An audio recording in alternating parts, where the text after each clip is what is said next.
Good evening. Good evening. I want to thank you for being so humble and nice, considerate to come out here and listen to what I have to say. But what I have to say is mine. It was never mine. It's ours.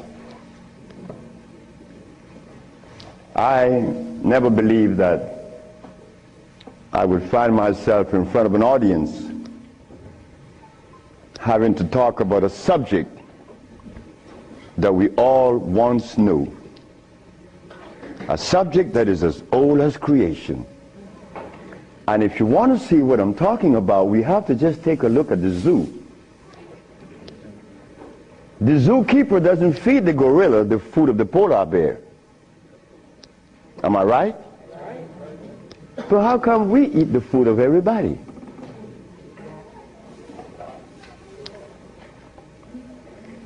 We'll begin this lecture by letting you know, first of all, I'm your brother. No more, no less than you. I can't be smarter than you. That's impossible. We have the same amount of brain cells.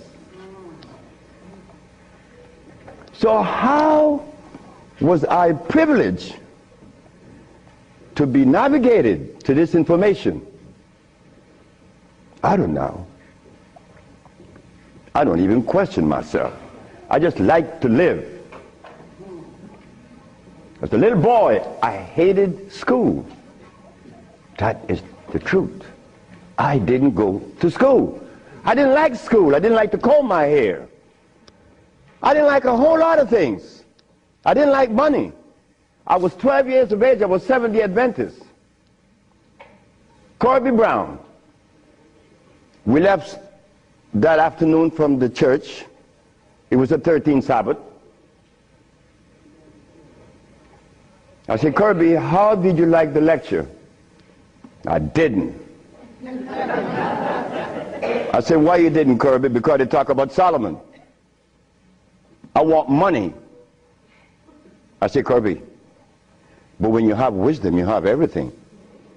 Well, I don't know what wisdom is now, nor then, but I knew that money was not my pursuit. Kirby said, I want money. We were 12 years of age, 1945. I'm 73 years of age now. In 1994, a young man by the name of Tom Flowers came to me and said, guess who is coming tomorrow? I said, who? Kirby Brown. I said, well, if I remember correctly, Kirby said when we were 12 that he wanted money. I hope he made millions of dollars. I don't have any millions. I don't even have $1,000. Which I don't. But that's okay. I live. I found that avenue, or it was shown to me how to live. Not to read books. Because everybody reads books. But yet, society is deteriorating more every day. Everybody reads books. The brother called the other day on the radio and said that he asked about corn, right? Corn? He read books. He said that the text, the Kemetic text showed him that corn is good. Well, he better examine his text. Because corn was made by man. But anyway, Kirby said he wanted money. That was a Thursday. Tom Flowers said, Kirby is coming tomorrow. So I said, well, if Kirby didn't make his millions, I'm going to remind him that we are alive. We are alive.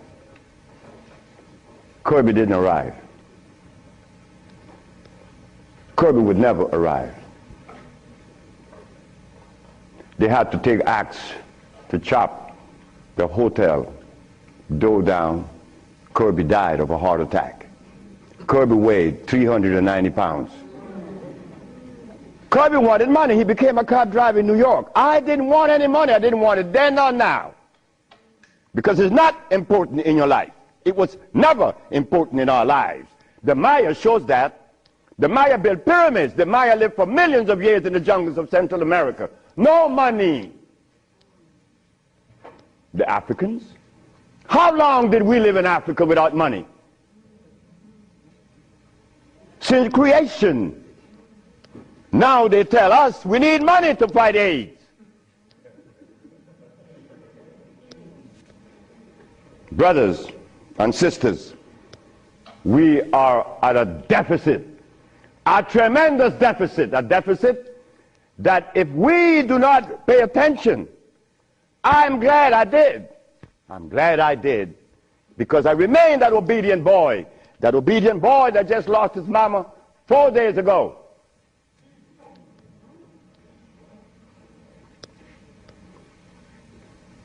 I listen. I listen. But to listen, you can't have a philosophy in your head. If you have a philosophy in your head, you cannot listen to anyone. I was there. I was a Seventh-day Adventist. I listened to no one but those things that came from the church. Well, if I was to listen to the church today, the Seventh-day Adventists, I'd be eating tofu. I'll be sick. You see? I'll be eating tofu. If I had gone to school, I would have become a medical scientist. I wouldn't have been able to cure AIDS, because they do not. They don't cure AIDS. If I had listened to all of the philosophies of Europe, I would have never been able to find the answer to the cure of diseases. But today, I'm going to share with you the African wisdom, the African brain, the African genesis, the African resonance, something that was never taught to us in the schools. Well, why should we expect the school to teach us something that would enhance our growth and save our lives? Why should the school teach you that? When in history has there ever been examples to show that one race of people is indebted to another? That has never been. Then you tell me that the white man is a bigot. The white man was never a bigot. He was never a discriminator. The white man is a person that obeys the first law of nature. Self-preservation is the first law of nature. So the white man, whenever he proceeds to preserve his race, and we sit back and say he's a bigot, it's only because we have lost it and we don't even know how to get ourselves out of this mess. I'm one of them. I'm you standing here. But one day, it was to be that your brother would be shown something that would change the profile of things. I left my country, where I was born then.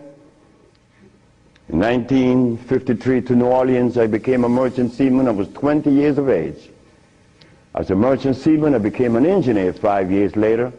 I'm a steam engineer. Don't ask me how I did that, because that's going to baffle you, because I've never been to school, and I don't read books. I don't read books now, nobody's book. I'm not even going to read my own.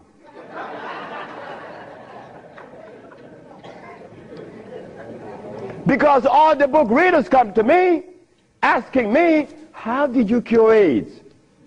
But that's like asking the gorilla, hey man, how come you keep yourself healthy without a hospital? How come you don't have any medicines? We'll begin.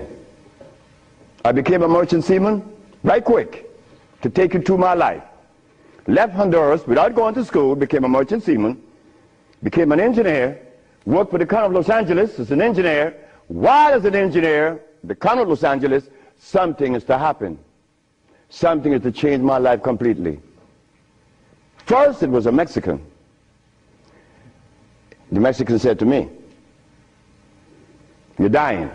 I said, "I know." "How do you know?" "Because I fell out going to the bathroom on Sunday afternoon, and I didn't reach the bathroom. I got up off the floor. Something must have happened between there and the bathroom." But I had gone to the neurologist, the endocrinologist, the GER practitioner in Russia, in England, in Germany, in France, United States. And they were people that knows what it is about. They had the great big books on medical science. But my asthma and my diabetes, my impotence was kicking. What happened to the books? They read books. All the physicians that treated this boy read books of all kinds. Nothing happened.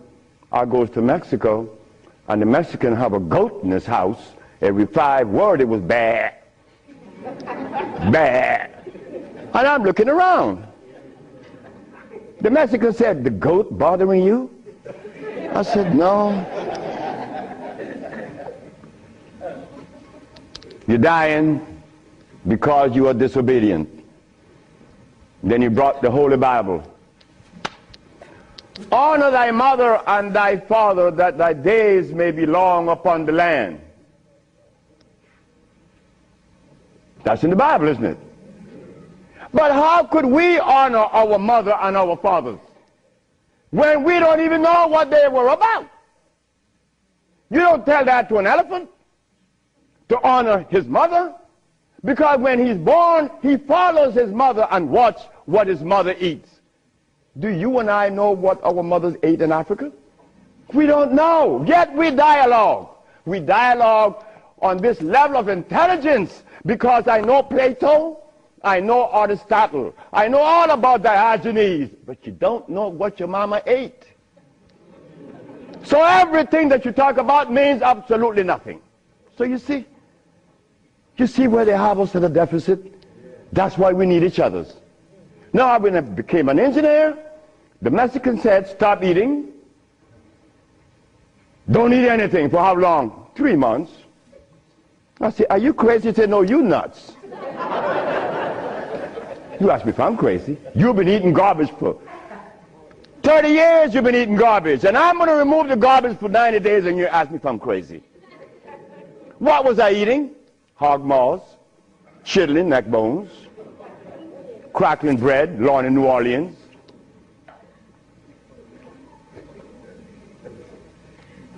Eggs, because the grown-ups told me when my penis wasn't getting hard, eat eggs, drink raw eggs. And I did, by the dozens. And nothing happened. The Mexican said, "Don't worry about it, don't eat."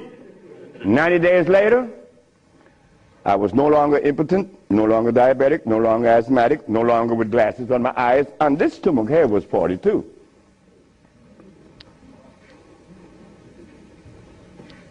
What happened to the science that the physicians were using, medical science? It didn't work, isn't it? But it worked with me.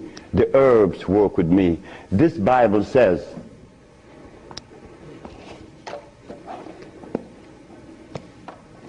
in the book of Revelation, it says 22 verse, and the first chapter, it talks about the herbs for medicine. Am I right? Well, ladies and gentlemen, what could have happened to us that when my brother, who's a preacher for 30 years, was sick, and instead of going to God's medicine, he went to the physician to get a chemical in his arm. My brother died 21 years ago.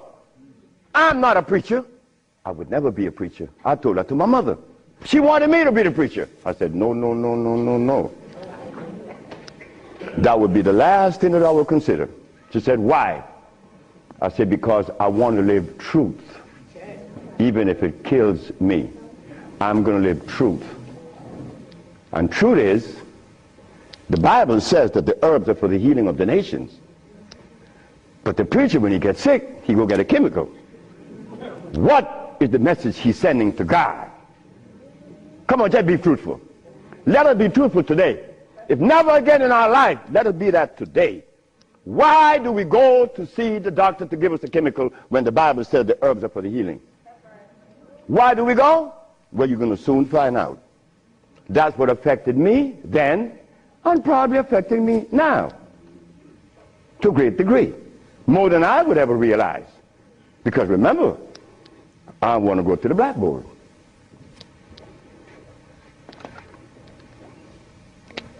Roughly speaking, Africa.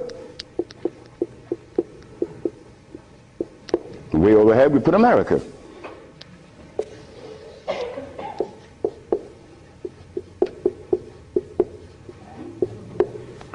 They are 4,500 miles. What happened between here and here? A lot happened. You see, when we were here, without the mathematics, without the ABC, without the sciences, when we were here, we had something to our advantage that we no longer have here. We are blind here. Here we weren't. We were seeing. Why? Because God provided us with everything we needed here. And none of it was comfrey or rice and beans. There were no tofu. There were no soy there. There were no cows. And there were no hogs, no chicken. There were no flour. Those things didn't come from Africa. You see, rice and beans and flour and cheese and meat and the starch that you eat, they all came from right here, from a laboratory.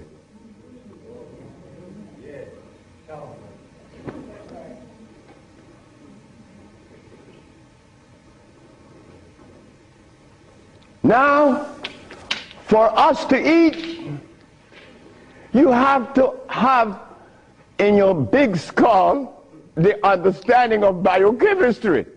But when we were here, we didn't have to know anything about biochemistry. Why? Because God doesn't make poisons. You see, God doesn't make carrots. Well, let me put it here. Stop the garbage.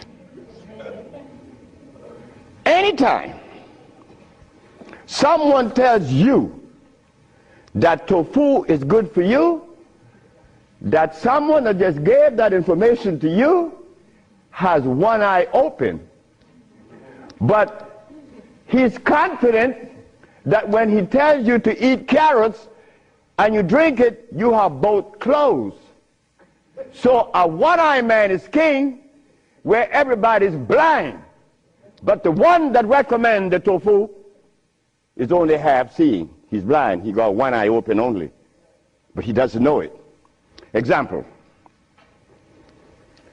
Before we get into the real lecture, pull this out. This is how people take privileges on us. They don't care about us. They bring us information that, oh God, that's why the rest of the world laugh at us. Because they know that we have both eyes closed. Here it is. Moringa. Moringa has 23 times the iron in spinach. Spinach has iron? No, because spinach, let me take my time because there's a whole lot of information. I don't want to jog it up. Anything that has a pH of 7 plus is alkali. Anything that has less, 5, 4, 3, 2, 1, is acid.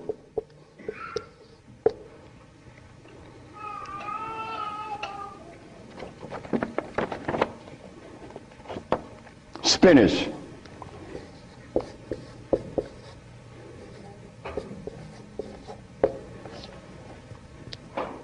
Acid. Why compare moringa with spinach? When spinach has a starch base, it has no iron.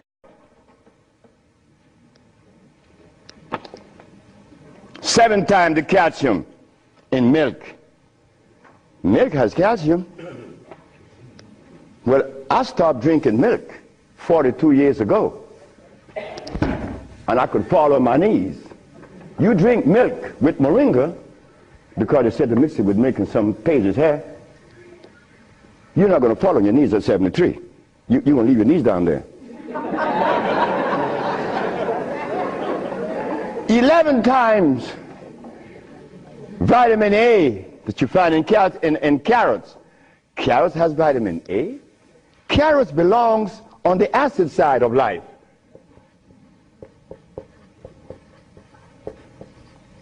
So right there, and they're saying to mix with carrot juice. Why would they do that? Then up here, they talk about the Ayurvedic system of medicine recommends moringa. The Ayurvedic is Indian. The Ayurvedic system of medicine recommends cow milk. The Ayurvedic system of medicine has never cured any disease, nor moringa, nor any other system in the world. You know what this is like?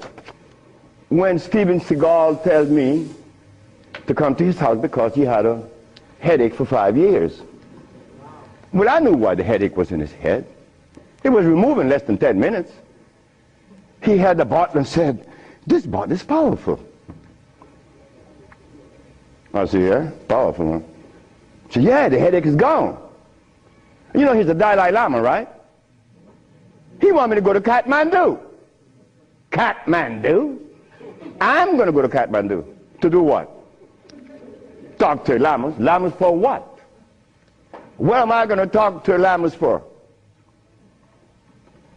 They couldn't cure your headache that you had for 5 years. The lamas need to come and see me, not me, the lama. But since we were compromised, we left all our food in Africa. You and I don't even know what we ate in Africa. So don't even go there.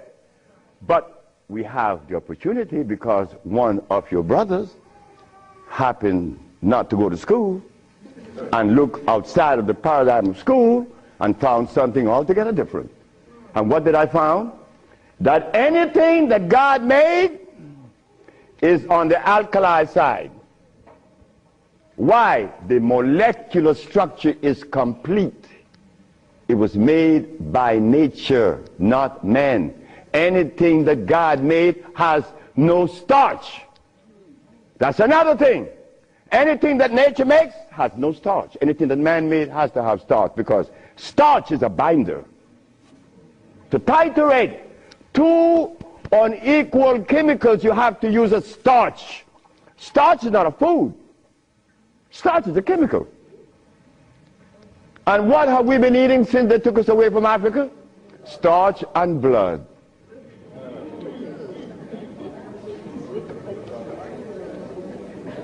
Starch and blood. We didn't eat blood in Africa. Gorilla doesn't eat blood. He eats leaves and berries. But gorillas are sane. They listen to each other, and they have a society well put together. Well, Sebi, when he became the engineer, and he found out that the pH value of things had a lot to do with healing and the properties that's to be used, I was happy. I used to run home. Guess what I found?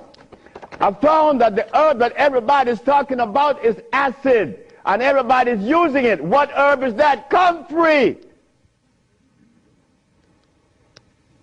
She said, what? I said, yes, it's on the acid side. And so is rose hips, enchirecia. What about golden seal? That's right, golden seal was made. It's like the stick that you put in your mouth. They call what? What they call it? The chew stick. What they call it? Liquid stick. Everybody have liquid stick in the mouth, right? But liquid stick was made. It has 50 times more sugar than does sugar itself. It has glycerinic acid. You see, we didn't have to study biochemistry in Africa because everything we had there was on the alkali side, so we could eat anything. But when they brought us here, you know, put some clothes on now. And after they put the clothes on you, come here, boy, you got to get in front of this classroom. You have to learn this ABC stuff. But hold it now. Gorilla doesn't take the cubs to be trained by polar bears. Gorillas train her own cubs. The gorilla way. But no, you and I, our parents couldn't do better. They had to take us to the school because they wanted to save us, you know, protect us, because that's mother. Mother doesn't want child to suffer. So mother was shown that if child didn't go to school, they'd be illiterate, and the society is made up where you must go to school if you want to buy a Mercedes. But in our society, school, what you mean by school? We don't have such animal. We build things. And those who've been to school can't even build the pyramids today. Not in Honduras, not to mention the pyramids in Mexico. They're 4 times the size of the pyramids in Egypt. Oh yes. I know Ben joking and didn't talk about that. But that's okay. Because he need help like I need help. We all need help. So the school that we thought was going to be so equitable, so useful, has become a deterrent. Because those that have been to school doesn't cure anything. How did I learn and I didn't go to school? Easy. You know, we baby-aged kids, we don't die. Right? We do it. I'm not wiser than you. I may be more mischievous than you. I know that because I do some mischievousness that you would not believe.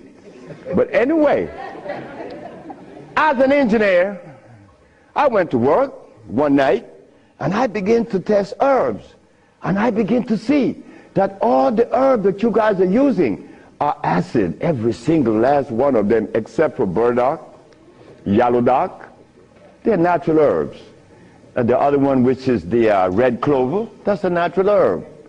You know, they're alkali. They're very good.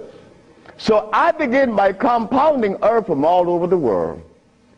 And lo and behold, a blind man was killed named Mr. Fredericks.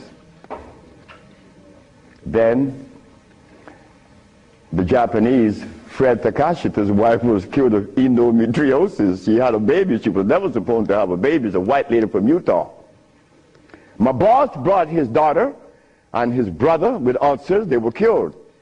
The boss came to me one afternoon and said, "So you're going to leave me?" I said, "Yep." He said, "You're going to leave me? On your resume, you said that you didn't go to school. And the only reason why I hired you is that I was curious to find out how could a man have an engineer license, never been to school. I wanted you to fail. But instead, you did something that is extraordinary. Are all black people like you?" I say, "Brett Howell," his name is Brett Howell. "Are all black people like me?" I say, "I'm the dumbest."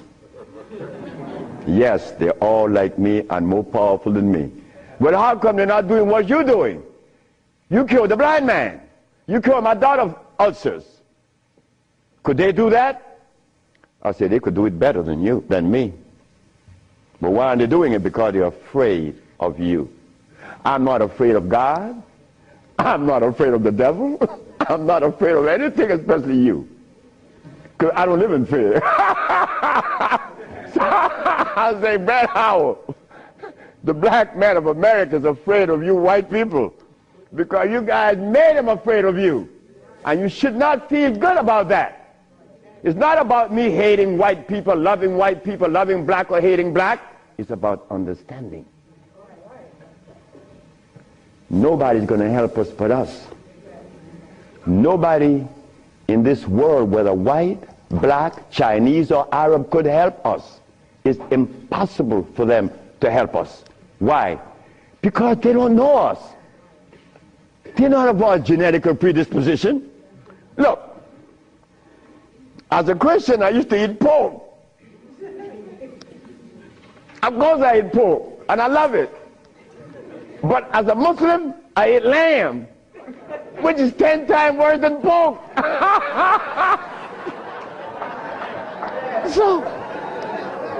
So what do I do? Who do I turn to? So after I quit my job, the boss said, wait just a minute, because I think you're crazy. You're leaving your job as a steam engineer in 1980, when herbs in 1980, I'm making $2,900 a month. I'm going to leave my job with 10 years seniority to come after some herb that you didn't like. Why did I do this? I had to do it. It wasn't that I could see that far. I can't see beyond my nose. Talk about years ahead. But I had to quit my job. And I had to question myself, why am I doing this? But I did. And 1980, the boss is looking at TV, 1987, on the 10th day of February, and he see CNN, Alfredo Bowman, a.k.a. Dr. Sebi, is arrested for practicing medicine without a license, selling product not approved by the FDA, and claiming to cure AIDS and other diseases, which is a fraudulent claim. The boss saw that. The boss' wife is in the bathroom because he told me the story himself. He called her out, come and see the man that's arrested. If he says he cure AIDS, I know he cure AIDS, because Bret Howard knew that I would never compromise myself to a lie. When I talk, I know what I said is the truth, but I also know that in America, you could also be dead right.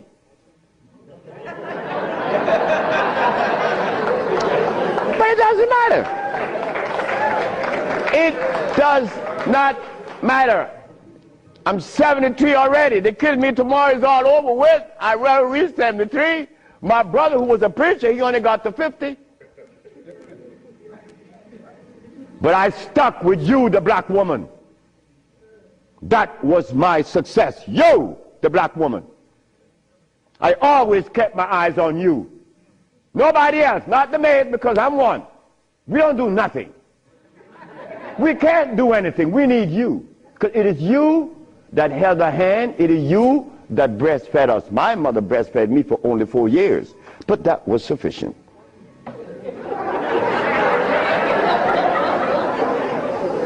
In 1962, two statements was made in a barbershop. 1640 Claiborne Avenue, New Orleans, Louisiana. Timothy Barbershop.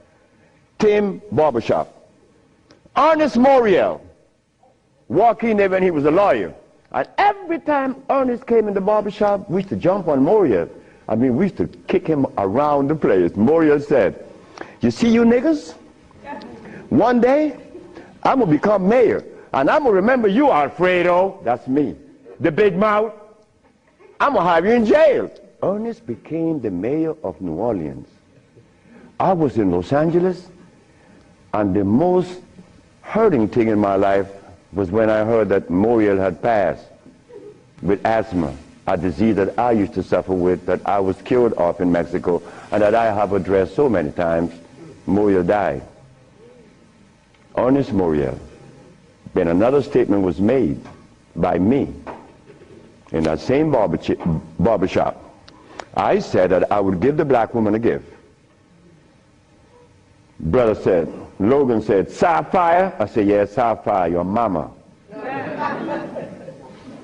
I said, she was the first, you came out of her, she held your hand, she teach you everything about the basic things of life, and then she cut you loose. Now she worth nothing, she's Sapphire. I'm going to give her a gift. 1962, that statement was made. But 1962, I was sick. I had asthma, I had diabetes, I was impotent, I had everything under the sun. But in 1964, I was cured, and years went by. Then I found out this is the gift to the black woman. The healing that I found is in your hands now, black woman. Yes, it's in your hands. So in 1987, I was arrested. And while I was in jail, I was the happiest man in the world. Because when I was 40 years of age, I was going to work, and I passed by Miss Louise Wright house on my right, and I made a statement: I'm going to help humanity. And here it is. 1987 is the showdown. I was arrested. All of the people in New York that were healers, I don't need to call their name. They said, yeah, they got the big mouth. They were angry with me because I put an ad in the Village Voice and the Amsterdam News and the New York Post. AIDS has been cured by the USHA Research Institute. And we specialize in cures for leukemia, sickle cell, impotence, blindness, cancer, and others. Well, after all, I did it. Shouldn't I advertise it? You should be glad your brother's doing that. Because now you have a chance to share in the bounty, right? That's the way I felt. So I'm in jail and I'm wondering, how is the American Medical Association going to escape from this one? You see, in the past, herbalists, when they talk, shh, gotta be quiet. Gotta talk under the table, because the physician may get you. The FDA gonna get you. But we seem to forget the one basic thing. When they remove us from Africa, did they bring our food with us? Did they? Well, how could the FDA have such kind of power over us now? Come on now, just wake up to it. So I stood in jail thinking, how am I going to do this one? This is going to be a heavy number, but it's nice because I wanted this moment. I wasn't going to back down. What you mean, back down? I'm representing some black woman. I never had a father. I never had a man in my confines to tell me something. No, I never had a stepdaddy. I had a woman. And then another woman, my grandmother. My great-great-grandmother lived to 124. Her name was Elizabeth. And she lived 70 years without a man. My great-grandmother lived 112. She lived 68 years without a man. My grandmother died at 100. And she lived 50 years without a man. My mother died 5 days ago. And she racked up 40. My mother died while I was coming to see you. I didn't turn back. You know why? The relationship with me and my mother was one of love. And she would have never wanted me to be there. My brother told my mother when I was about 10 years ago, he told her, yeah, you didn't like me. You didn't give me any love. You didn't give Fred any love either. That's me. So my mother said, what you say? You gave all your love to the pastor, not to Fred and me. My mother said, like, Fred, are you in on that? I said, ma'am, this boy was talking garbage. See, he told me he's serious. I'm never serious. I don't know what it is to be serious. I hear men talk about seriousness. Well, I don't know what you do with that. But my mama said, raise your hand up and open your fingers. Which finger would you elect to take off of your hand? I said, none. She said, thank you. My mother turned to my brother and said, you said that I didn't give Fred any love. Fred, you wanted my love? I said, nope. Didn't want it. I didn't need it. Because my mother knew if my mother ever interfered in my life, I would be upset. I was in the streets by the river all the time. My mother knows, all mother knows the child that needs her love, her attention. But she loves all. But she knows the one that needs the attention. I didn't want my mother attention. And she knew it. But my brother said that she didn't give him any. But the boy went to the 3rd grade. He owns a fishing fleet. He owns an ice factory. And he owns that she didn't give him any. But the boy went to the 3rd grade. He owns a fishing fleet. He owns an ice factory. And he owns a fleet of planes. And he said that his mother didn't give him love. You see how we could easily make mistakes? Okay. Mother is mother and will always be mothers. The greatest gender on the planet. So while I'm going to court now, and I'm standing, the judge said, get the man out of jail, and I went to his chambers. Judge Shorter said, young man, you mind if I ask you a question? I said, no, sir.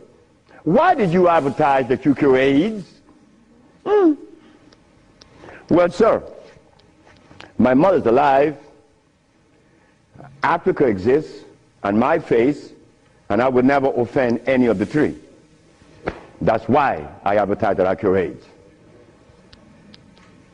He turned to the woman at the desk and said to her, ask her, did you investigate this man before you arrest him? She said, no. Her name was Phyllis Spade from the Attorney General office in New York. She said, no. You didn't investigate this man before you arrest him? This man, the response he gave me, he cured AIDS. But AIDS is the easiest thing to cure. People think that AIDS is difficult. To me, everything is easy, and to you it should be too. And I'm going to show you why it's so easy. So the judge said, well, you're out in bail. And that was February the 12th, I got out of the 13th. But the case doesn't begin until 88. September. I have a year and 8 months. Why the judge gave me so much time, I would never understand. So I waited. Trial date. This is where the showdown with black and white. Not better or worse. We are not better than any white man or Chinese, no. We just happen to be different. That difference has never been treated by any religion or philosophy. There is a difference that needs to be understood. So while I went into court, the judge said, well, Dr. Sebi, will you please begin? Where do I begin? Begin where you say you cure AIDS and the physicians say there's no cure. The physicians are 100% right. There is no cure for AIDS or any other disease. The judge said, just a minute. There's a contradiction here. The newspaper says that you cure AIDS. Then you agreeing with the physicians. That's a contradiction. No, it's not. When you're limited, it is. But when you leave out the box, it isn't. She said, help me. She said, of course. The physician take the position that there is no cure for AIDS or any other disease, and the physician are 100% right, according to their philosophy and their perspective. Their medicine didn't show them a cure. So how could they say that there is a cure? But the perspective that prepared me, there is cure for AIDS and every other disease. Oh my God, when I said that, the physician jumped up. Your Honor, Dr. Victor Herbert said, Your Honor, what other perspective could there be? After all, you know, this patent on us, the FDA has a patent on us. You cannot talk. The FDA talk, you shut up. Oh yeah? Well, I'm going to find out. So, the judge said, what perspective is yours? Dr. Victor Herbert, Dr. Bonanno, and Dr. Christopher said, how could there be another? I said, there is another, Your Honor. And what is the other? The African bioelectric cell food.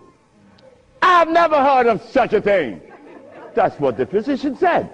He had never heard of the African bioelectric cell food. I said, of course. But we have to remind the good physician that he have not heard of a whole lot of other things. But that doesn't deny the existence of the African biomineral electric cell food. What is it? Okay. The allopathic claim that there are multiple diseases. The African biomineral balance negate that position. There's only one disease, never been two. The allopathic claim that to treat the multiple disease you must use a chemical, which is violating God. Right? The African biobalance said no. It's a nutritional approach, electric food. Your Honor, I told you that this man was insane and unscientific.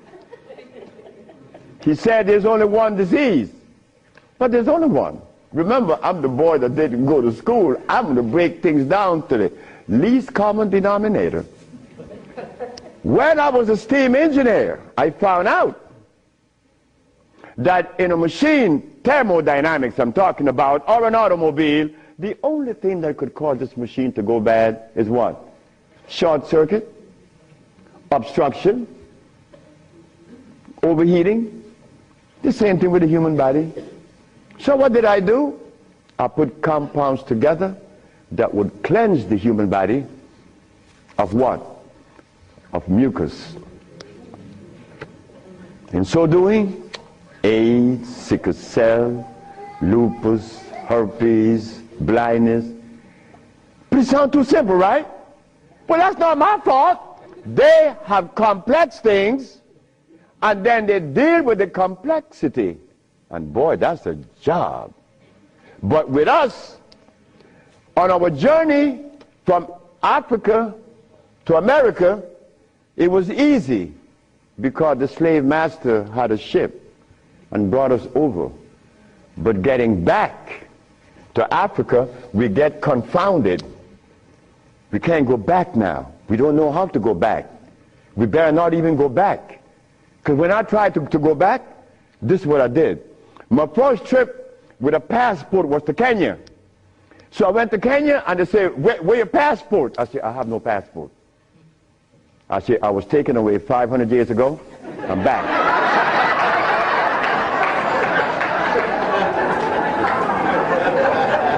When I left, I didn't have any passport. So why are you asking for a passport now? Is a passport African? Put him one side. They put me one side and sent me back out. But you think that was bad? That was a bad way. May I have that? I go to Africa. I go with my wife and I said, well, boy, I'm happy. Girl, we're going to liberate Africa. We're going to do something for mother country. I go and I saw Dr. Parinyatwa in Zimbabwe. I said, Dr. Parinyatwa, I think your problems are over with. Not only Zimbabwe, all of Africa. Here is Hospital Vicente di Antoni, is an Italian hospital. Department of Blood and Laboratories. Oswald Zavala, HIV positive on the 25th of November of 1993. 17th of January of 1994, HIV negative. This boy named Alfredo Lagos, this from the Red Cross, the Honduran Red Cross. It says here that this boy, it doesn't show any date of which he contracted AIDS. Why? Because he was born with AIDS. But down here it says he's negative on the 19th day of January of 1995. Another one. This one caused a laboratory to call for me. I thought it was funny. This is the next one, the other one. His name is Alex Suarez. On the second day of January, this boy of August, he found himself with HIV positive. On the 19th day of August of the same year, 17 days later, the boy is no longer HIV positive. So they called me for what? I don't know. because I know they're not going to change it. Now, this one you're going to like. This one is from the San Diego Public Health Laboratories. It says here that this man has a HIV-1 RNA 26,205. The boy was supposed to be dead at 25, right? Just go to the other page. 6 months later, he's less than 400. He was killed at 15. So anybody want to read it? Because I could be lying, because that's the way we think. But here it is. No, that's possible. I could be lying. Here, young lady. So, curing AIDS, brother and sister, look, that's the easiest thing for niggas to do. We could do more than that. Curing AIDS, to them is big thing. To us, it's nothing. You understand? But now, here is where this little culprit comes in. Where did I put it? The blood, nope, no good. Here it is.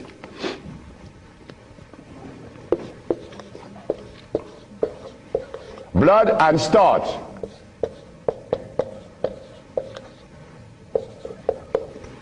Blood and starch. Blood and starch is going to prevent you from doing what the ants does for each other. Ants, when it's getting ready to rain, you know what they do? All the black ants, they begin to do what? Cut the leaves and take them to their little nests. Ants doesn't eat leaves. They eat the mycelia that grows on the leaves with the temperature. They are farmers, but they provide when it rains. Red ants does the same. But we black people, we can't do that. Because when your brother showed the world that he cured AIDS, why didn't the African countries jump on it? All the African people eat is blood and starch, nothing else. But that is the Africa that you and I dream about. The Africa that we want to save. The Africa that we all love. I found out that there isn't a president in Africa that is interested in the cure for AIDS. Not one. No, I'm sorry. Only one. I'm not going to name the country because I may jeopardize the country.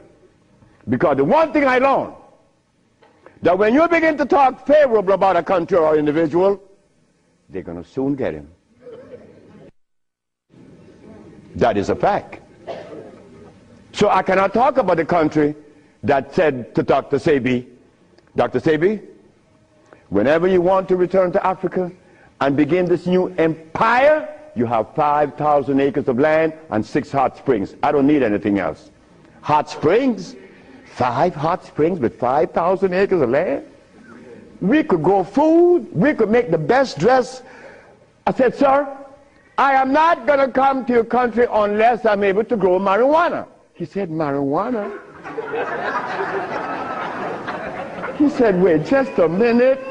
He said, I can't do that. I said, well, the compounds I've been giving your nephew that was autistic, that now is talking, was marijuana. And as for you is concerned, when I came here, you weren't walking. You were dying. Now you're running up the steps in the presidency. Yes, marijuana. That's a God's product. That's not cigarettes. You see what happened? My brother used to smoke cigarettes, but my brother didn't know that the tobacco that he was smoking was artificial. God didn't make that. But marijuana, God did make that. So it must have been a good reason why I was told in school that everything God made is good. Well, I know that. I live that. And I always will smoke it for as long as I live. Why? Because I have that right. I have that right. It's not everybody that uses it, from autism to arthritis, is cured, because everything that God made is good. So as I go to Africa, all happy, I came back with my tail between my legs, because ain't happening. It ain't gonna happen. They're not interested in that. But the one thing I noticed today and yesterday, and you may have heard it, President Clinton and Sanjay Gupta, they found the end of AIDS. How could they find the end of AIDS when they have not found the end of diabetes, the end for sickle cell, the end for any disease? But they're going to tell us that they're going to bypass these lesser diseases and jump on the major one, and they got the cure for it.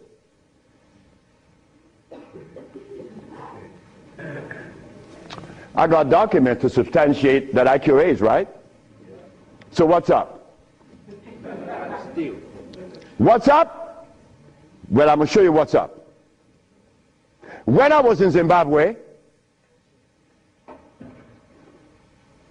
the Department of Health said, why do you come to us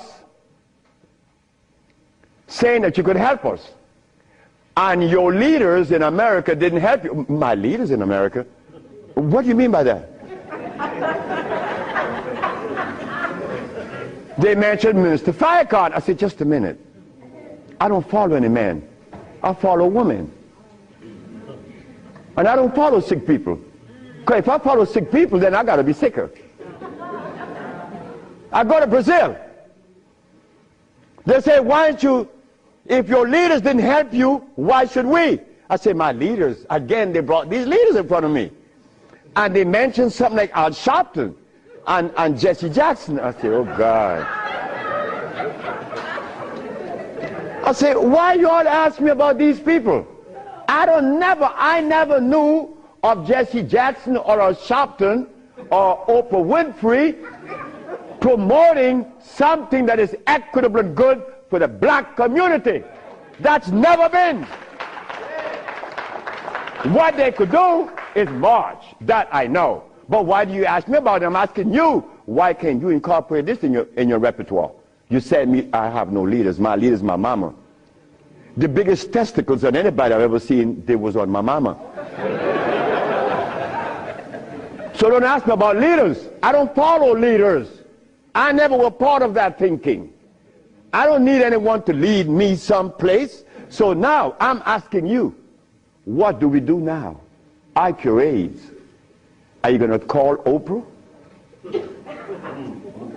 You don't need to. She could advertise 1 million pieces, broken pieces, right? But that's fine. But she cannot advertise the cure for humanity. But there's one little dude that got himself in trouble. And he was totally unaware of what was going to happen. This little dude, I'm home with my wife, enjoying myself, a Sunday afternoon, looking at TV, somebody threw a rock on my window. It's Randy Jackson. What did you want?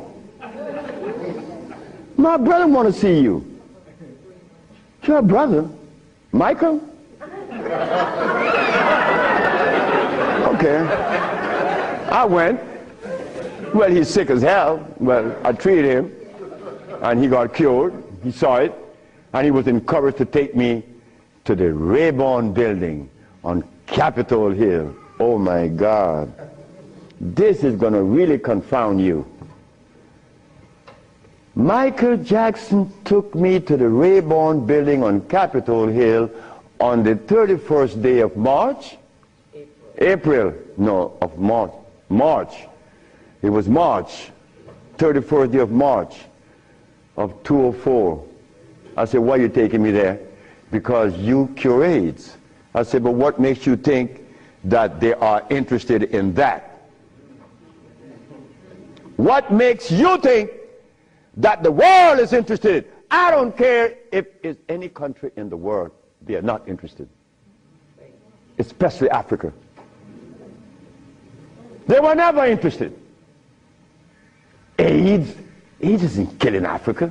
Hepatitis C is killing Africa. All of West Africa is red line for hepatitis C. you talking about? But they're Muslims. So they have to eat the Muslim food, which is goats and lamb.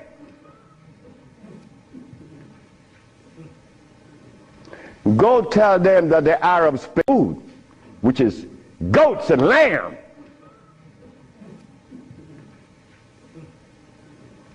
Go tell them that the Arabs played a trick on their brain. You cannot do that. Me, I remain the son of the jungle woman. The jungle woman that didn't have any clothes on. Yeah, I am her son. I stuck with her and she liberated me. You have to hear this. One morning, I woke up and I heard the music that was playing. You know how you turn your radio on and you're sleeping, but the music on the radio would influence you, and you dream that you're seeing the artist that's playing, right? You have had that happen to you. This morning, I'm listening to John Coltrane. 4 o'clock in the morning on channel 850 on the TV. I'm sleeping, and I'm hearing John Coltrane playing Interstellar Space. But then something was happening while this music was playing. I was looking at a black woman doing this from behind a tree. I woke up, and I didn't know how to interpret that dream. But then I was leaving that morning for Los Angeles. As I got to the airport, the governor was there. The governor said, "That's him. That's the man that cured Alcida of leukemia. That's the man I'm talking about." The governor had a lot of people around him. So I went. I was leaving for Los Angeles. He was leaving for the capital. He didn't know that we were going to meet that morning. So they was talking to me and asking me questions. Finally, 2 men that were standing away from me, they were white men from the United States. They came up to me and said, "Well, we have heard of your miracle cures." I said, "Sir, I don't even know what a miracle is, especially perform one. I just happen to cure leukemia. That's not a miracle. To you it may be, because your school of thought have you to believe that curing these diseases is one great big feat. No, it's simple common sense. I'm an African. Now this is where the naked women are going to come out. They said to me, "We have heard of your miracle cures, but have you been saved?" You see? Right there, I consider that an imposition. Why do you take the liberty to believe that I'm one of those that have accepted your philosophy that I have to be saved? I say, from what? The man politely answered and said, "From your sins, of course." I said, "Wait just a minute." I said, "You know, man, while you guys were standing over there, I said," and I looked at you both, and I said, "Two very intelligent young men. But now I have to question that." He said, "Why?" I said, "Well, because the color of my skin should have prevented you from asking me that question, have I been saved?" He said, "What does the color of your skin have to do with anything?" I say, "It has to do with everything. I am the son of a woman that was taken away from the forests of Africa. To begin with, she didn't have any clothes on. But she didn't have any alcohol. And she didn't have any prostitution. And she didn't have any supermarkets. And she didn't have a hospital. And she didn't need anything that God didn't make. And she didn't have any money. So all these things constitute sin. So my mother in the jungles was sinless. How did I become sinful?" You cut it out. You stop that. We have to begin to change our diet, because this diet here of blood and starch is all we eat. That is all we eat. And then with this diet of blood and starch, which confounds their hormonal structure, we have the nerve to tell each other's brother, you were wrong. I'm wrong. I mean, where did you get that from? I'm wrong. You've been eating blood and starch, and you're going to tell me I'm wrong. No. We got to stop it. Because the blood and starch is why I couldn't penetrate Africa. So, you forgot, right? I'm in the Rayborn building. Who is present? Sheila Jackson Lee from Texas, right? John Conyers, Illinois. Or Detroit? Jesse Jackson Jr. from the House of Appropriation. Our most beloved President Bush. No, we have to give him credit. And no African government ever given me the privilege to practice herbology. Bush did. Bush appropriated $5 billion to fight AIDS in Africa, right? And the African government didn't appropriate one dime. They didn't want their brother to do it for free. So Bush stands out way above there. Bush gave $5 billion, and Jesse Jackson Jr. is there.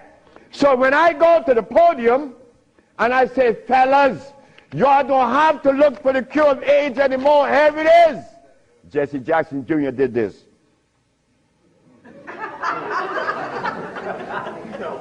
I said, I'm going to talk about this. I have to write about this in my book. Because you, not me, but you and I believe in the leaders. We hope that they could do something, right? Well, they had a chance. So 17 African ambassadors. Only one came to me from Mali. The only man came to me and said, Dr. Sebi, I have to respect your position, and I appreciate your position.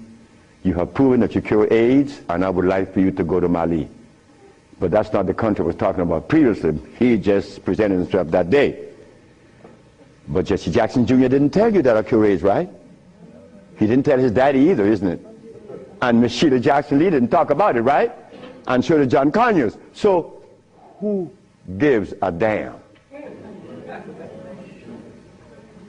You see? But that's good. That's good. We don't need leaders, isn't it? So we're going to do it. Because we're doing it now. Because those black women I'm talking about, there's one sitting there. They are going to tell the world we cure AIDS. But last night, Clinton and Sanjay Gupta is on CNN talking about the end of AIDS. How about the end of sickle cell? How about the end of lupus? How about the end of herpes? How about the end of blindness? They didn't find those, but they find the end of AIDS. How is that possible?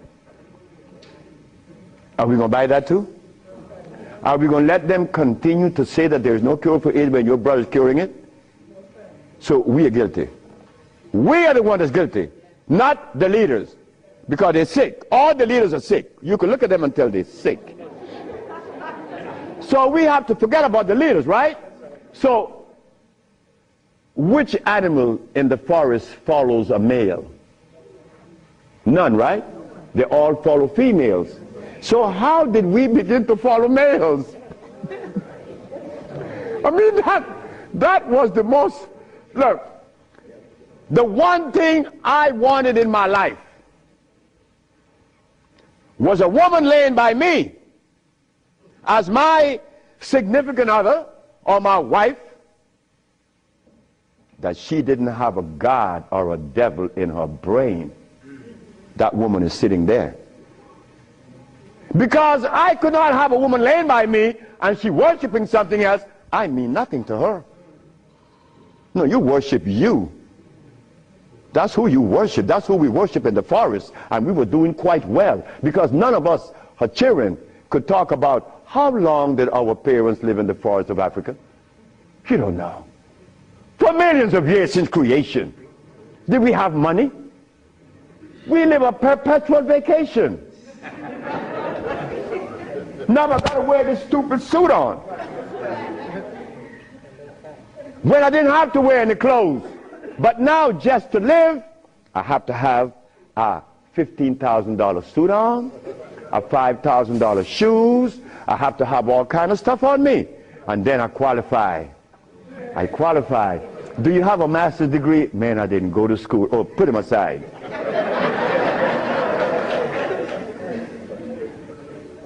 So in essence, there's no one on this planet that is interested in the cure for any disease. None of the leaders, none of those who are talking, they are not interested. It was simple. It was understanding that is alkalinity that cures, not acidity. And any healer that comes to you with these things, like adding carrots, like moringa, it says here, one of the things that I are careful with, it says here, if you add carrot juice with it, it's going to help you. But just a minute, carrot was made by some dude in Holland. It's very acid. So this moringa knows that you have both eyes closed, so I could sell you anything. We don't want that anymore. We don't want to tell stories anymore. We don't want to protect the stories anymore. But you see what happened? When you have been healing or call yourself a healer for 20 or 30 years using comfrey and rose hips and recommending tofu, and someone come on the set and says that you may not be quite right, man, you get off there. You begin to get crazy. You begin to go crazy on that person because you have invested 30 years and people know you, and now you can't turn back and say, I was wrong. Well, I was wrong. And it was one little lady, 94 years of age, named Mrs. Holloman. I was along with the rest of the healers. I was reading these books by Jethro Kloss, Alma Hutchins, Indian Herbology of North America, Myers, Christopher, also this other named Shooks. And they all have calcium in it, so I had to believe that, right? And I went to Mrs. Holloman. I said, Mrs. Holloman, you got to drink carrot juice. She said, sit down, boy. I think you're crazy. I think you're out of your mind. I'm 94 years of age. I don't wear glasses. I don't need you to come and tell me to drink carrot juice because I know that carrot is a poison. I was in Rattan, the island of Rattan, and a woman was listening to me talk, and she asked me, what is the best breakfast in the morning? I said, I don't know. She said, a glass of hot water. I know she was right. The sister was right. So in essence, all of the hoopla about AIDS was just noise. We've been curing AIDS since 1984. Why didn't you know about it? The media didn't let you hear it, right? Jesse Jackson Jr. didn't talk about it, right? Well, I think in the book I have to mention his name because this is what's happening. They're lying to us. And we have to stop it. We have the cure for every disease in the world. We, the black race, is responsible. Not the white, not the Chinese, not the Arab. The Arab need help. They need help now. All Arabs need help. Because there's no way in the world where you find the highest incidence of eye problem like Arabia. Because they eat lamb. But could you go and tell an Arab to stop eating his lamb? It's like going to tell someone that uses cocaine, stop. Then you're crazy. Like going to Africa and tell a Maasai, hey Maasai, You only live 47 years, man, and you're going to die because you're eating raw blood and starch. He's going to chop your head off. And he should. Then we go to Guinea, and my wife came to me running. She said, the young man in there with his wife, he's 19. And she's complaining he's impotent. At 19, she said, yes. My wife came with it. What happened? We asked the boy, what does he eat? He eats cassava. Cassava.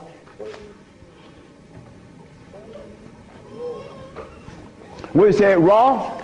Yes. Go to Guinea. It's a what? Cassava.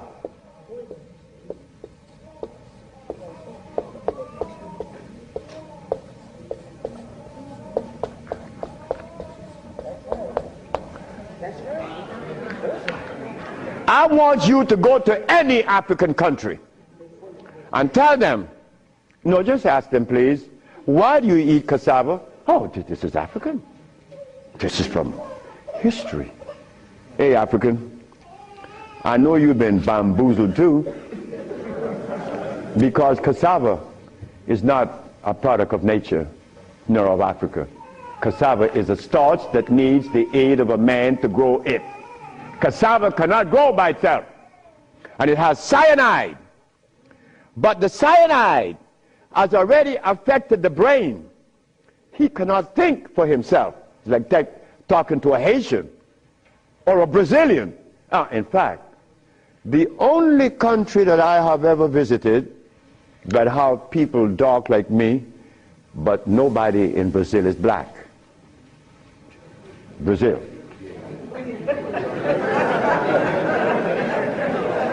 If you go and research the census of Brazil, you will never find a black person in Brazil. Everybody is white.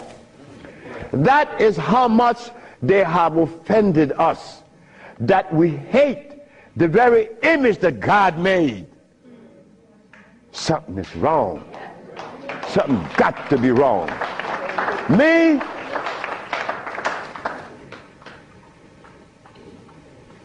I was a very good Christian, and a very good Muslim, a very good Buddha.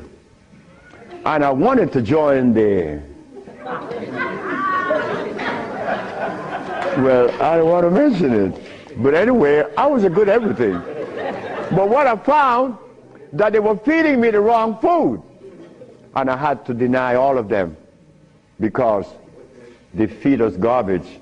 There isn't a religion in the world that have fed the black race in America or anywhere in the world the food that is consistent with their cellular predisposition.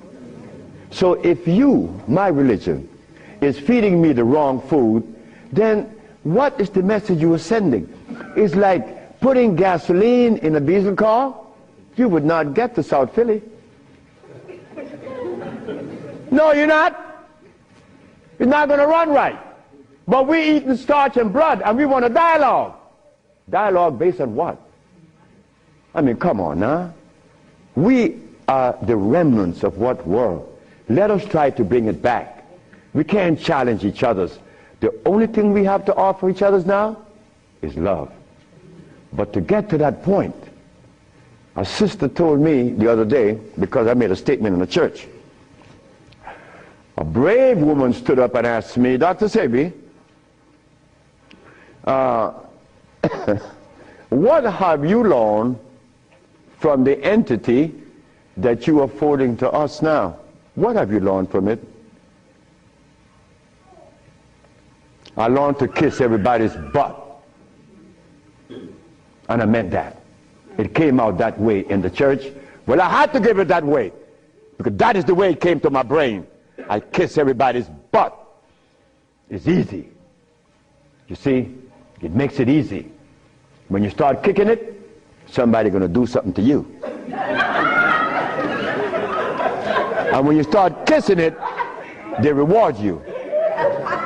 So this sister came to me, and she was very smart. She said, do you literally? I said, drop your panties.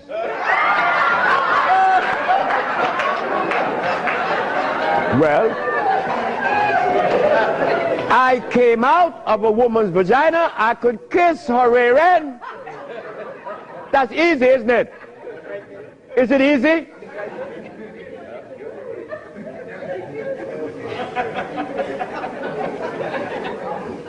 See, I have no what you all call shame. I don't know what that is. I'm not serious, I'm not ashamed, I'm not a man, I'm a male. Beyond. See, I have no what you all call shame. I don't know what that is. I'm not serious, I'm not ashamed, I'm not a man, I'm a male. Beyond that, I don't know. You guys are men, I'm a male, I stay there. It's easy. So brothers and sisters, look, the deal is this. We have the cure for AIDS. Now you're going to get a chance to ask questions. So ladies and gentlemen, I want you to ask whatever question comes to your brain. Feel free to ask. I mean, please, don't you hesitate. Don't you feel that you have to restrict yourself. I know Brother Adis is here. He may ask a few. I'm glad to see the brother. You know, Brother Adis is a brother I've been knowing for years. Stand up, brother. When I saw the brother the other day, I was very encouraged because the brother looks good. Yes, sir. I appreciate the brother. The brother looks good. The brother, I remember him on Sultan and Kwasi in New York. I would hope that Kwasi would come. And a bunch of other brothers. It was a bunch of us brothers. We were in love. New York was, look, we were in love. There was a love that we used to share that was so nice, so warm. But none of us, or all of us, understood that we couldn't follow anybody. Because if you start following one, you have to dislike the other group.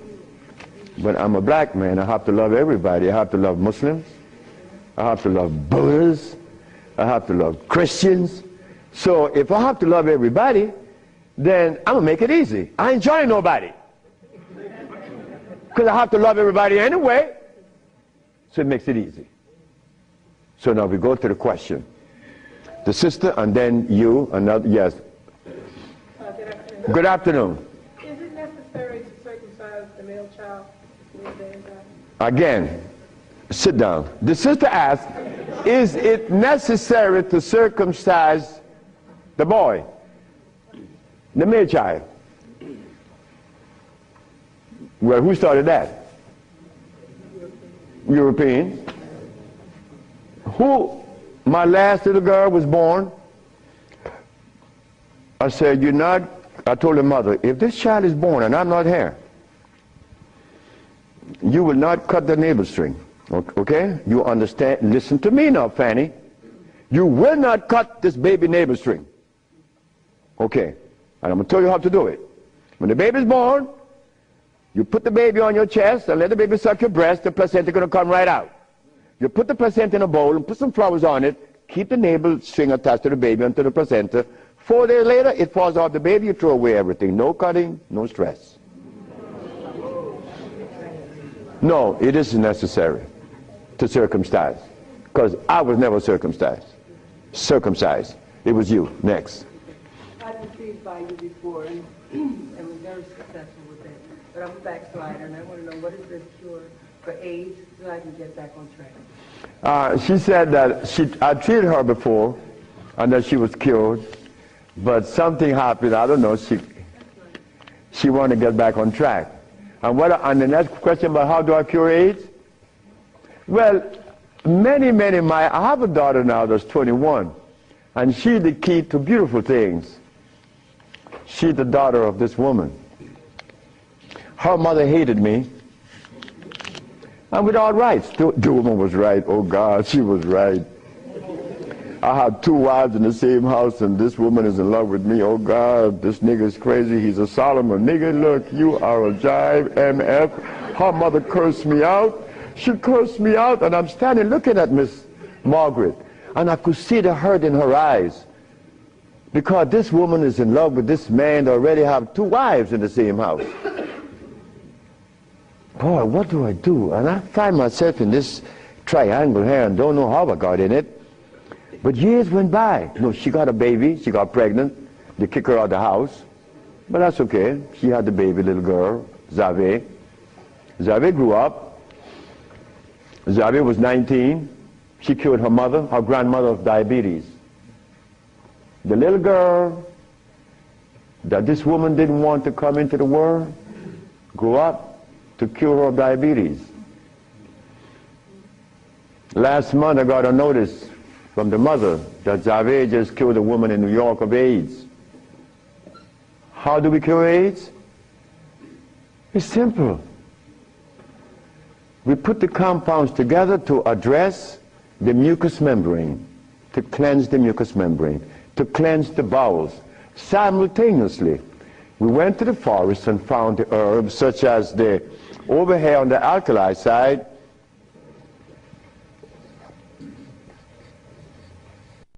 sarsaparilla is an herb that has the highest concentrate of iron. Fluorine, iron. Guaco, that is a plant that has, I thought I had a stick with me because I'm always chewing on it. This is guaco. Guaco is a plant that would definitely strengthen the immune system because it is iron again. But it has potassium iodide, no, potassium phosphate, not iodide. Iodide comes from the ocean. Kankansa, that's an African plant. Kankansa is an African plant. This plant has one of the highest concentrate of what? Potassium phosphate. Those are just few of the plants. We use about 40 some odd plants to cleanse the body, strengthen the immune system, and electrify the system, because you want to electrify the body. That's how simple we cure AIDS. We cure AIDS. We don't treat AIDS. This thing here says that Moringa said, and they keep repeating it, that they uses it with the belief that it's going to cure. They think, oh no, we got to stop talking like that. We cure. That's how we got to start talking. If you don't cure, get out of the way. Because you're lying to people. Next question. The brother. Peace and blessing. I'm really enjoying your lecture, and my question is, when you see a client, what's your thought process? When I see a client, my thought process, I already know what the brother needs. Like the Mexican knew what I needed. The Mexican said, you're dying because you have disobeyed. Without, unconsciously you disobeyed. So when a brother comes to me, I already know what the brother needs. I don't need to go into a whole bunch of scientific jargons and intimidating the brother by putting light in his eyes, iridology. I don't do that. I don't do anything. I just give you what I know you need. People come to me for compound from Japan. She killed a woman in Japan named Kaoto Kita in Kobe. She never seen a woman. She was in hospice already. With cancer what? The lungs. There you go. Cancer of the lungs in hospice. She never seen a woman. In a month time, she's vacationing in Hawaii. Okay, there you got it. Yes. Harder than you. Yes, the sister.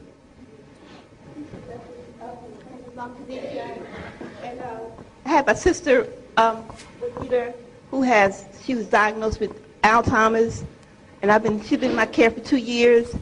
I do have her on a fresh food diet, all organic foods, all raw foods, and I'm seeing a big improvement. But I feel as though she needs some other things. And what else can I do to help her? Alzheimer's. She has Alzheimer's, yes, sir. Okay, Alzheimer's. That's a brain problem, right?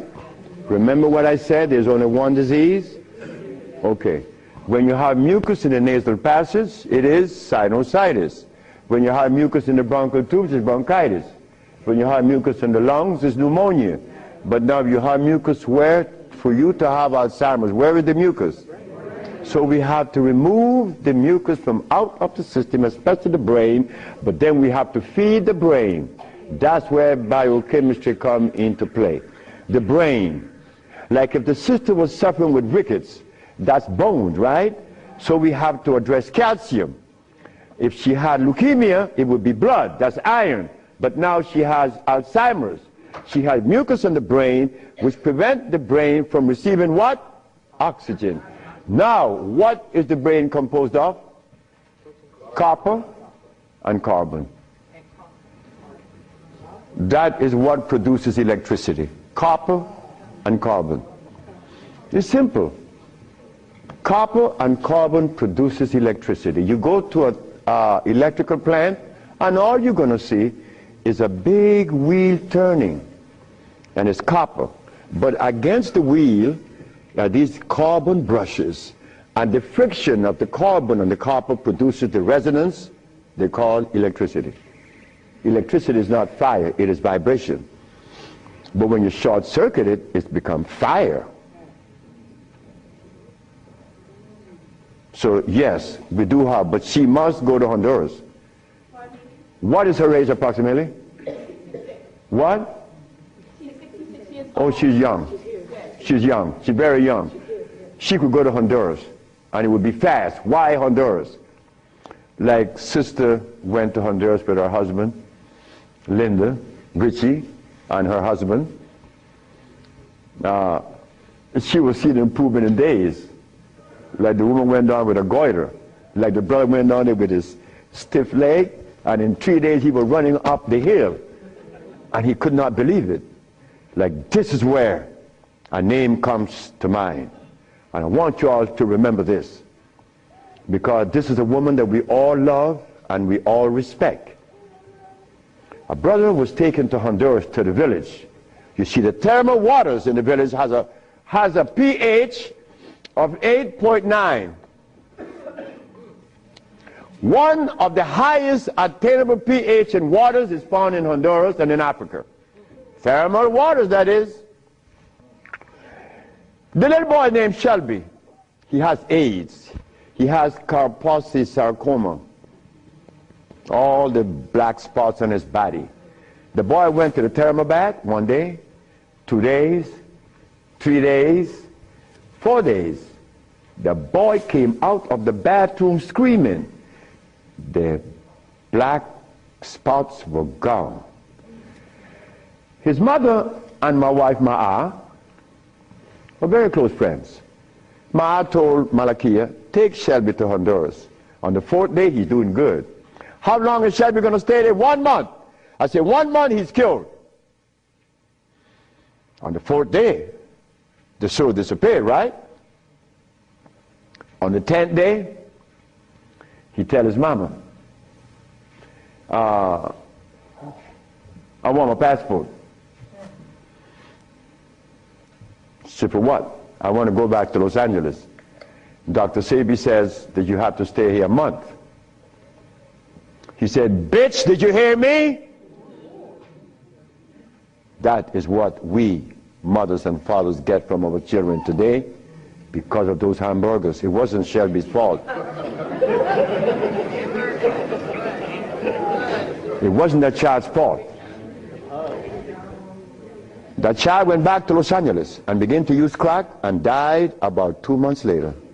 But Malakia is telling the sister that you all know very well about the incident. Present was Oprah Winfrey, and she said, she was telling the story to her aunt, which is Maya Angelou. Well, I'm nobody. I'm nobody anywhere in the world. I just happen to cure AIDS, but that means absolutely nothing. My son told me I messed up. I should have been a boxer in cracking people's jaws. I get millions of dollars. But the crack jaw come to you and they pay you pennies. So you are nobody, daddy. In this world of today, curing AIDS or any disease means absolutely nothing. I am not a famous person. I'm insignificant. So Miss Oprah Winfrey said, well, if he's that good, how come I haven't heard of him? Well,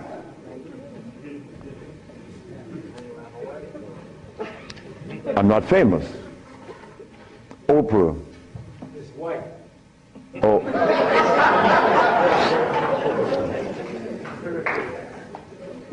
My book would be out in July. I know she's not going to advertise it, although she suffered embarrassment with 1 million broken pieces. But that's okay. We have to remember the blood and starch. So when you go home, you remember that blood and starch, because that prevents you from liking you, from loving yourself. Because I was there. I was there. Did I want to blow my brains out once? Yes, I did. Well, why was that? I was stressed. I was eating blood and starch. But when the Mexican came and said I was wrong, I listened. And here I am, 42 years later. Do you see the benefits of this? A Mexican came to rescue me, to rescue you. So we cannot. But wait, the other part of it is Africa. There isn't an African country that I could go and practice herbology. But why did Bush, who all of us think, or most of us think the man is bad, how come I could practice herbology in the United States? You got power over him.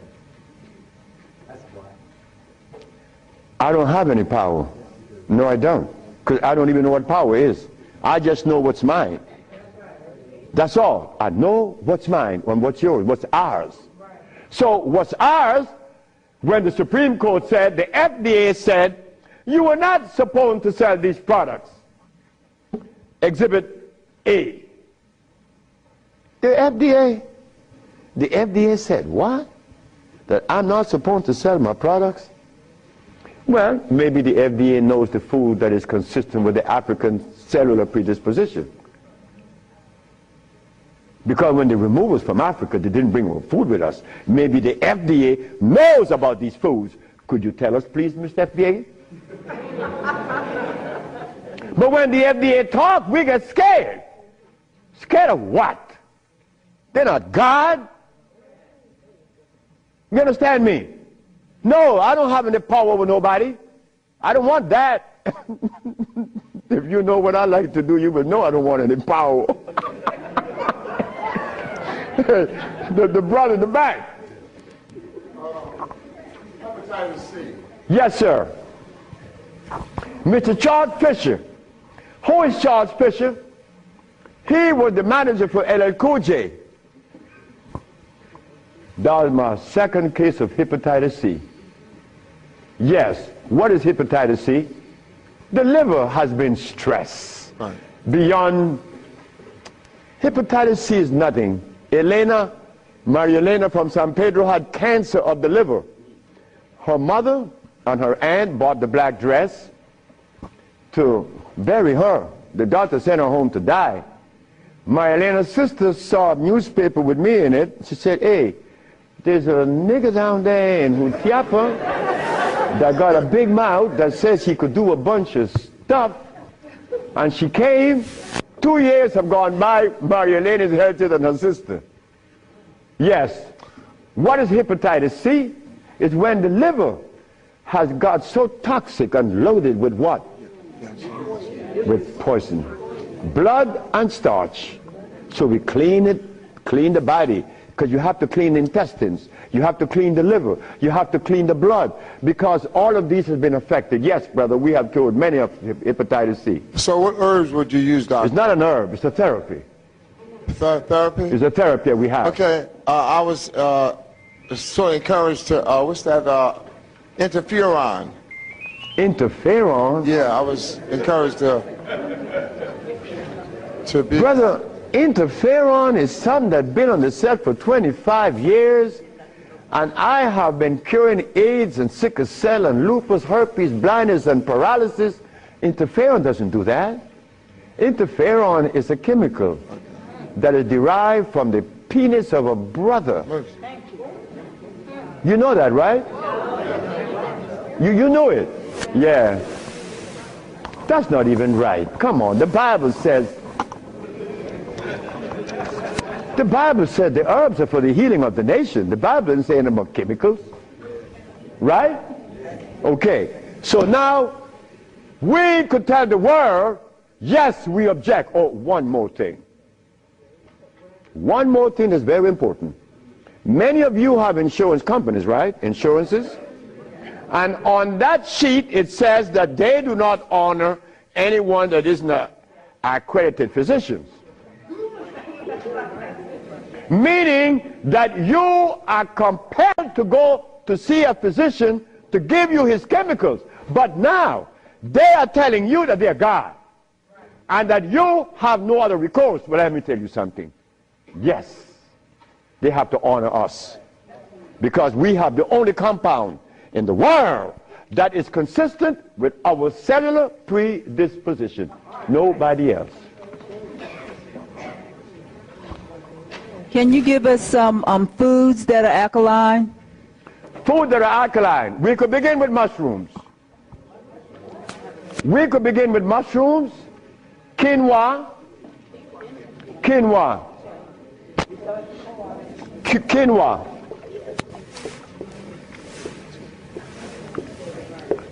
amaranth,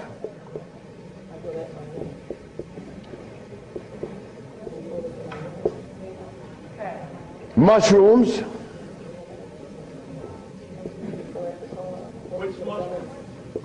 portobello, crimini, also oyster mushrooms. Many people are of the opinion that oyster mushrooms or mushrooms are fungus. What is a fungus? A fungus is something that grows on you and eats things up. Mushrooms are the product of mycelia. This is a network that nourishes. I have cured many diseases, psychological problems, with the Stropharia cubensis. So let me tell you something. Mushrooms are very good. They're high in potassium. Yes. And then the next, wait.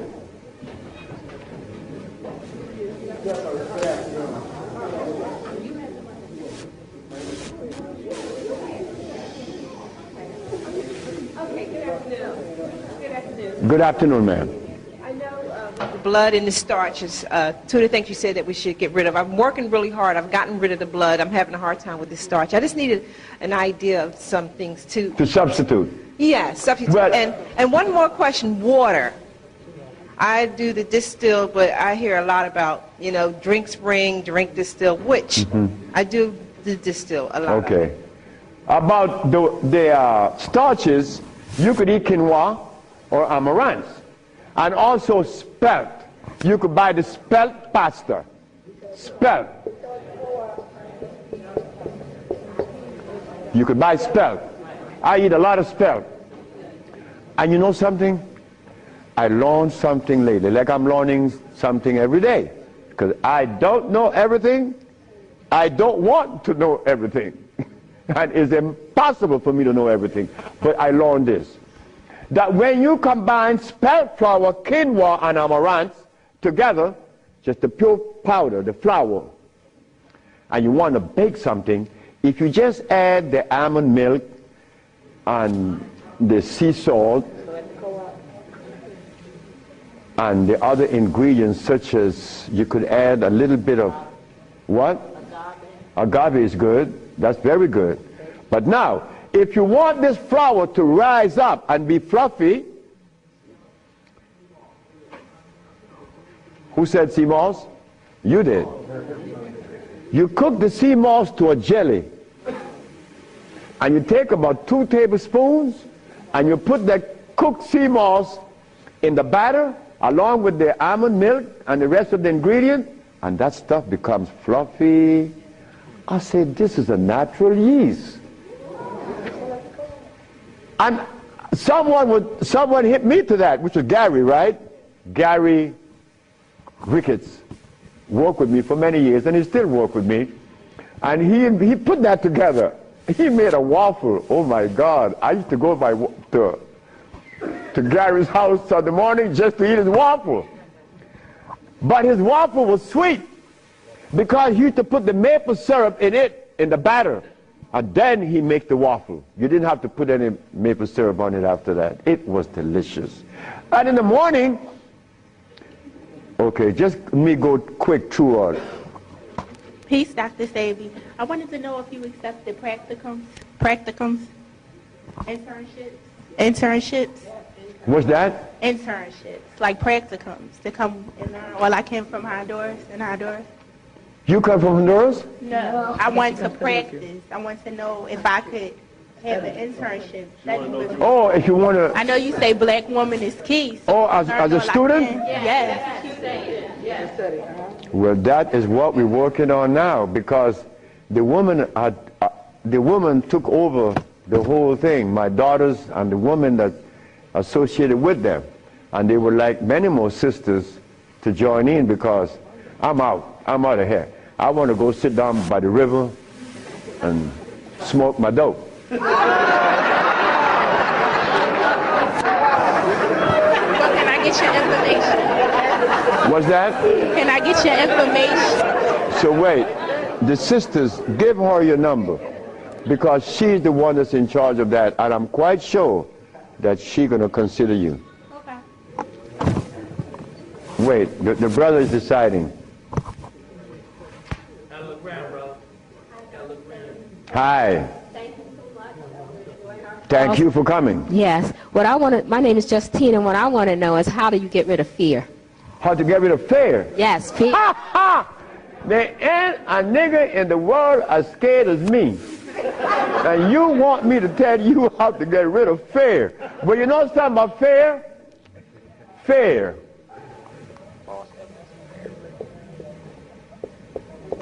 Fear is a natural occurrence. You don't get rid of fear. You understand fear. You don't get rid of it, because fear is necessary. But you don't let fear control you, right? Because it would paralyze you. Fear would prevent you from opening the door where there's a great, big, beautiful tomorrow. Fear, you see, when I was insane, to a greater extent than I am now, I was placed in a psychiatric ward in New Jersey. And they were right. But what they didn't know, that I was aware that I was sick. I was also aware that I would not take any of anything that they gave me in that hospital.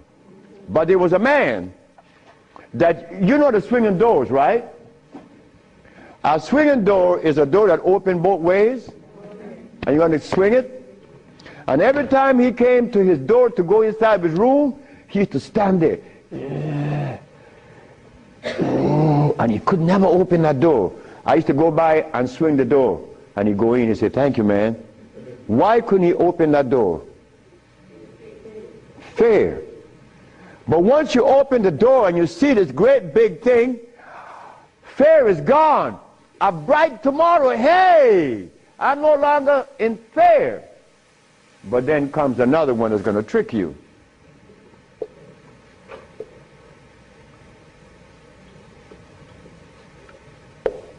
What that surety? Is E? All right. Surety. Surety make you do this. Yeah, I'm bad now, but there could be a quicksand there, and you're gone. So you learn that when you conquer fear, then you walk, but you test carefully. And if you conquer surety, then you go into the other one. And this one I'm going to really trick you. Power. Power gives you a freedom to execute, but not to violate. Because if you violate, even though you're in power, they will kill you. They did that to Nicolae Ceausescu, right? In Czechoslovakia. Because Nicolae Ceausescu wanted everyone to stop eating meat. Because he knew. But you don't change people overnight. They killed the man. Because he imposed some other laws on them that were cruel. He used to kill them too. So power has to be understood, not to be misused. Then if you survive power, then you get the last one that's going to get you.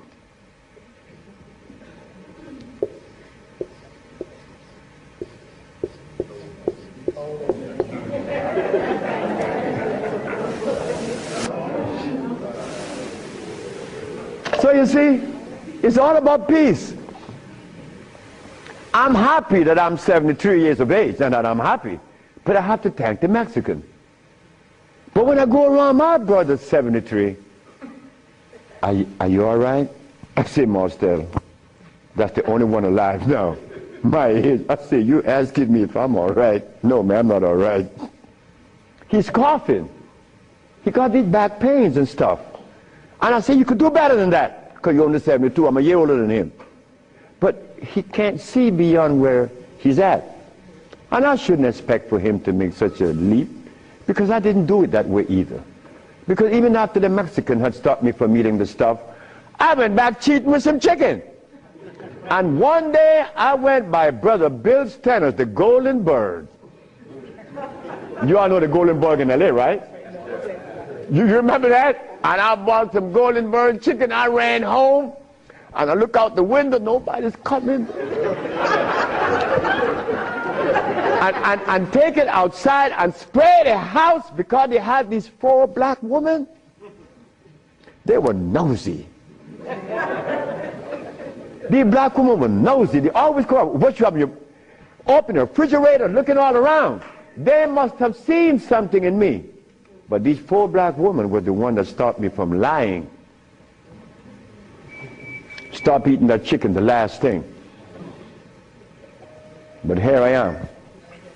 And I'm happy to say that here I am. Because I want all my brothers to say, here I am, at 80 or 90. Because the man that healed me was 94, and he had 2 wives in Mexico. He was healthy, wore no glasses, and he was always laughing. He said, look, before you leave, remember this. Never you socialize with people that are serious. Serious people are sick. Because there's no reason to be serious. Because I cure AIDS and diabetes, I've proven that. And I'm not serious. I'm your brother. I want to play with you. I play with my wife all the time. I don't have no time to this other stuff. If this other stuff comes in, then something is wrong. Next question. Hi, Dr. Sebi. My question is, as a woman, how do you cure high blood pressure and rapid hair loss? High blood pressure and what? Rapid hair loss. Rapid hair loss? Hair. Or hair? Hair loss. High blood pressure. High blood pressure is easy. Just stop eating. Where we have the product to remove the pressure immediately. People go down to Honduras, and in less than 3 days, the pressure's down. The man just came from Caymans. That's right, Caymans. Grand Caymans. He came down with high blood pressure, diabetes, and impotent. A young brother, 52. 3 days later, man, my pressure is down. Dr. Sebi, my pressure is down. I see, yes, I know that. What's the problem there? Why are you so amazed? 5 days later, my sugar is gone. I don't have no more sugar. And then, on the 10th day, he come with his girlfriend telling me. I like to see that. Because I was impotent. And this old folks in Honduras was telling me to drink eggs and wine and meat, cheese, butter. And the Mexicans say, you're crazy. Stop eating, and you can get all the sex you want. Stop eating, and it happened. So brothers, if you're in trouble, stop eating. And there's a product outside, they call it Viento. Brother, I don't care how much in deficit you are, you will be out in less than 24 hours. I know. I have to be abreast with that because my wife is 20 years younger than me. I can't allow this woman to get ahead of me. You understand? And she looks good and she's youthful. So I have to maintain energy. And I want all of you brothers to understand that that stuff that we eat, wait. Just draw this for you, that we will see what it is I'm talking about. Because this is important.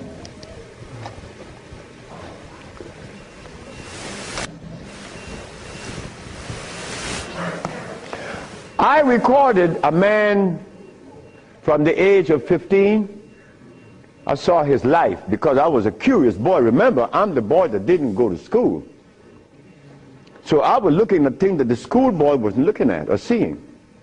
This man named Brindley, he was in his 20s. I was 21, he was 25, 4 years older than me. And he was the dude, a woman's man.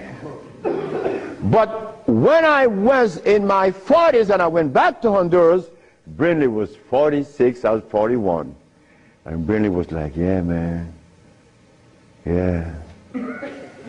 Yeah. His wife gone. She's a seamstress. She's gone a long time. But when he was young, he had every woman in the world. I said, Brindley, what happened? Man, you know, I'm old now. I said, hey, nigga, you're 46. I'm 41. There again, what is old? What is old? Old is when you get to my age. 73, nigga, you old. Sure, I'm old. If I had a big belly on me, and I wore these glasses, and I was hooked up to a machine, and no woman want an old sick man beside her. So brothers, look, stop eating blood. Because when you get to my age, you want to be healthy. You want to be playing with her, right? Sure you do. Why not? She's your companion. You want to play and laugh with this woman. Brindley couldn't. Why? You see, this stuff right here.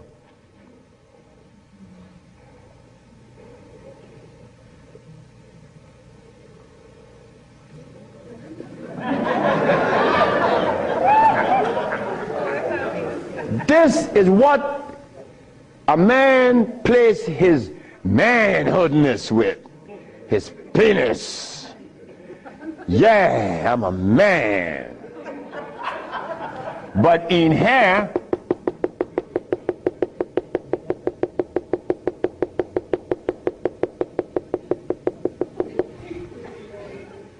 to keep this penis erected, these little orifices, they call veins and the rest, has to be opened for the blood to flow, or else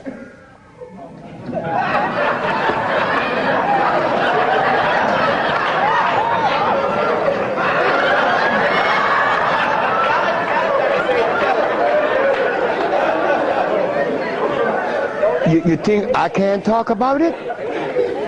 I was 30 years of age. That was happening to me. And the last person that saw that was a woman named Audrey Williams. She said, what's wrong with you? I said, I don't know. She said, you're sick. You better see a doctor because you're too young. You're 30 years of age. And I did. And it happened. But I had to stop eating. On the 1st, 2nd, 3rd, 4th, 5th, 6th, 7th day, I was happy. On the 8th, 9th, 10th, 11th, 12th, 13th, 14th, I was going and holding on to the bathroom. Everything was spinning around. Why? Because all of the mucus that was leaving my brain, my eyes was very foggy. I couldn't see. I was already wearing glasses, but now it's worse. But on the 17th, 18th, 19th, on the 17th day I woke up, I was looking at the ceiling, and I remember feeling so calm. A feeling that I had not experienced in many, many, many years. I was calm. On the 27th day, I didn't hear the wheezing in my chest from the asthma. My diabetes, I couldn't find glucose in my sugar. But on the 57th day of fasting, of not eating anything, I had an erection. Why? Why? Aha! They drain out. It drained out because I was taking these herbs and drinking water. Taking these herbs and juice and drinking water. And the body got a chance to do what? cleanse itself. You see, it's easy to bring back that happiness that we could love, that we could share,